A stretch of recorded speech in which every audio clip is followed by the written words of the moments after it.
wasaaradda kalluumaysiga kheyraadka badda iyo horumarinta xeebaha waxaa soo gaaray warar hordhaca maalinnimadii Axadda oo ahayd in dhulgariir uu ka dhacay inta badda gacanka cadmeed. dhulgariirkaas oo markii hore lagu sheegay inuu ahaa qiyaasta dhulgariirka 4.5 magnitude oo aad u xoog weynaa uu ka dhacay gudaha badda. isla markii waxaan sameynay xiriiro badan halka uu ku beegnaa oo uu ka dhacay. markii hore wararku waxay noogu sheegeen magaalada Bareeda inuu ka dhacay agteedu aadna u saameeyay, laakiin markii aan la xiriirnay dadkii deganaa magaalada Bareeda waxay noo sheegeen inaysan waxba maqal, wax gariirana aysan dareemin. warkiiba haddana aad u sii doonay oo ilaa Mukalla iyo la hadalnay.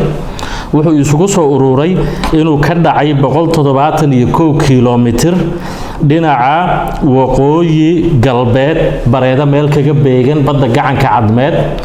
marka waa jiraan meelo laga dareemay gariir, meelo sida magaalada Geesalay oo kale oo xaaba agteeda ah, dad jooga waa noo cadeeyeen.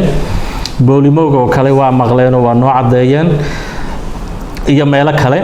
wasaaraddu waxay diyaarisay koox khubaro ah oo marine engineers si ay si degdega bal arintaas ugu soo sameeyaan kormeer dhinaca badda ah, gacanka cameed iyo kulli u soo sahmiyaan bal meelihii qasaarihii iyo wixii uu keenuu gaaray. dhowaan ayaana macluumaad dhammaystiran bulshada la soo wadaagi doonaa. marka ilaa xad sidii markii hore aan ka walwalsaneen habeen hore kamaynaan seexan oo aan u qaadanay in magaaladii Bareeda ay khatar weyn galayso ma noqon, oo ilaah baa ka leexiyay. ilaa 10 kiiloomitir buu isha uu ku beegnaa dhulgariirku ka dhacay, meesha 171 kiiloomitirka u jidha ilaa 10 kiiloomitir buu saameeyay oo gudaha badda ah. waxaan sida caadi ahaan dhici jirtay markii badda gudaheeda wax ka dhacaan waxaan aad uga walwalsaneen inuu biyihii soo kacaan oo ay ku soo fatahaan magaalooyinka xeebta ahaa. iyaduna ma dhicin wali.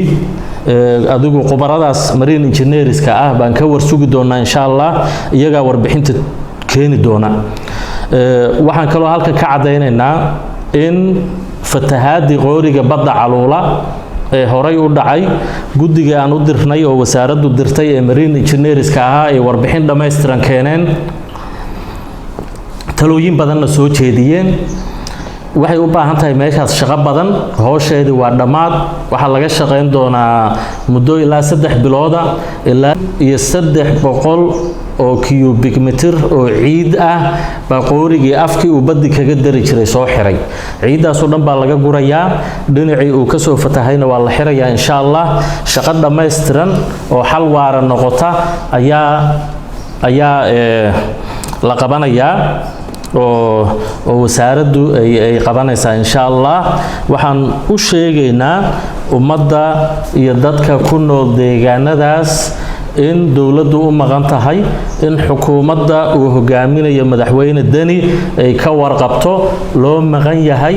waxa la raadinayo waa shaqo tayeysan, waa shaqo xal waara keenta, ma aha wax degdega iyo inta raashin yar la diro la soo noqdo haddana, ama inta dadkii la iska booqdo sawirro meeshii laga soo qaado la soo noqdo. ma aha waxa aan doonayno.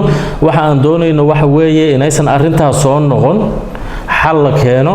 guddigu waxay kaloo soo sheegeen in magaalada Xaabo ay iyaduna khatar ku jidho, badda ay ka hooseyso. geedihii mangroove-ka ahaa iyo showradii ahayd oo geedahaas oo aad u fiican, mawjadaha celiya, badda difaac u noqda, xeebihii badbaadiya, in iyagina ay aad u dayacmeen, qaarkood la jaray, qaarkood qashin iyo ka buuxsamay. talooyinkaasna waa wada fulin doonaa insha Allah. marka dadku ha dul qaateen, xukuumaddii waa ka jawaabtay, waana u soo socotaa, waana la diyaariyay. dhowaan ayuuna shaqadii qooriga badda Caluula bilaabanaya insha Allah. sidii xal kama dambaysa muddaana laga shaqayn doonaa.